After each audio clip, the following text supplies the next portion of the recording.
So you've seen this before. You're going to see it again all across the country. So legislation pending in the State House in Delaware would allow children to get abortions or sex changes without notifying their parents. So their parents' insurance would pay for this, but the parents don't have a right to know. Democrats back this bill, of course, and say flat out abortion and gender transition related services are covered. So your kids can have abortions and sex changes, and Democratic politicians in Delaware and many other states don't want you to know about it.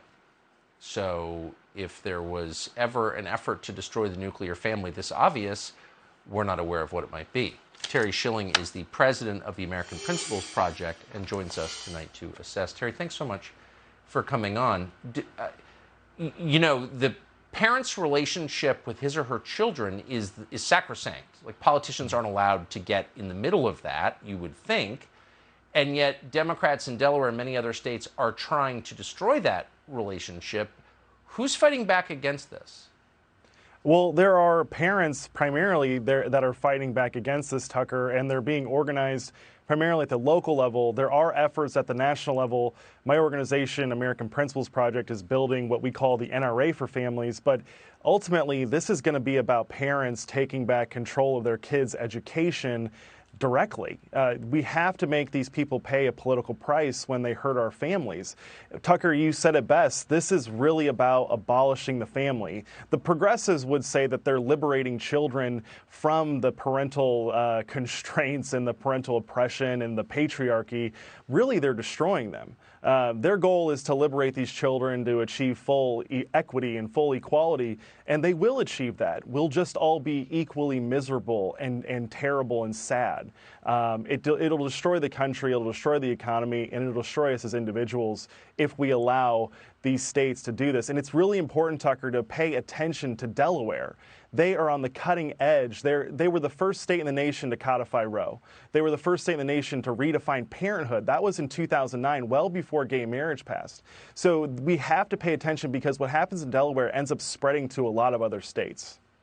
Yeah, I mean, they hate their fathers. That's the basis of their politics. I get it. But that does not give them a right to mess with our kids. They always want to mess with your kids. Why not pick on adults? Why do they have to take your children, brainwash them, cancel your family ties to your own kids, your parental authority? Like, why can't we just draw a line at our children, I wonder?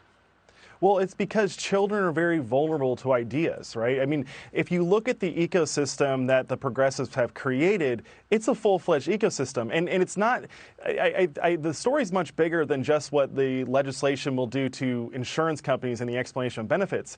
What no one's talking about is that these schools in Delaware all have school-based health clinics. And when parents sign out, they sign those permission slips in the beginning of the year, signing away a bunch of consent forms, they sign a consent form that allows these school-based health clinics to treat their children, and they give away their rights to stop them. And I think most parents think it's going to be ibuprofen or anything like that, yeah, right. But it's much worse. But kids are susceptible to these ideas. I mean, especially these little kids with the sex ed classes and the gender identity classes.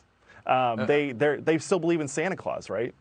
It's more than 1 million Americans have pulled their kids out of public schools in the last year. There's going to be a collapse of schools. People are running away from this stuff. It's too scary. It's too threatening. And I appreciate the work that you're doing in this. Terry, thanks so much.